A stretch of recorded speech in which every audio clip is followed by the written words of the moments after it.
మా ఎండగారి ఎండలు కూడా నన్ను చూడడానికి రాలేదని కోపుల ఆవేశంలో 4 మాటలు మాట్లాడారు. నన్ను క్షమించమయ్యా. మరి నా ఆడబిడ్డది నా పుట్టింటికి ఇయ్యాలంటే నా మనసులో ఒక సందేహం ఉన్నది. పుట్టింటికే పంపిస్తున్నావు? అవును. అయినా అవునయ్యా. అడిగితే అవును కదా. మెడపడి చెప్పావే. అవును కదా. నీలో సందేహం చాలా ఉంది. అవునయ్యా. ఏమమ్మా నీ సందేహము? ఆనాడు మరి ఇరు వర్గాలు కూడా బావగారు మా దేవుడు గొప్పవాడంటే మా దేవుడు గొప్పవాడని బావగారు మరి ఇరువురు కూడా గొడవ పడుకొని గడిచిపోయి విడిపోయి కూడా చాలా కాలం అవుతా ఉన్నారు కదా. మరి ఈనాడు నేను వచ్చే శివమతం నీకు వచ్చేది హరిమతం కదయ్యా. ఏమిటమ్మా? మరి శివమతానికి హరిమతానికి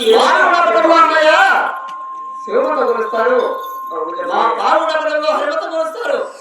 హరిమతానికి శివమతానికి చూడమ్మా.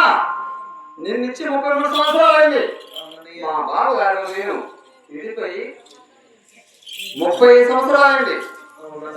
29 సంవత్సరాల నుంచి నా చెల్లెలు చేతులు నాకెందుకని ఎక్కడ చూసినా వాళ్ళు ఉండరు కూడా గోవింద నారాయణ వైకుంఠవాస కది దేవుడా గోవింద గోవిందని వాళ్ళు కూడా ప్రదర్శనమ్మా.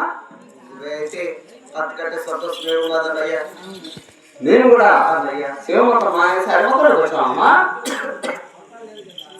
చూడమ్మా, నాకు ఒక చెల్లెలు ఉంది.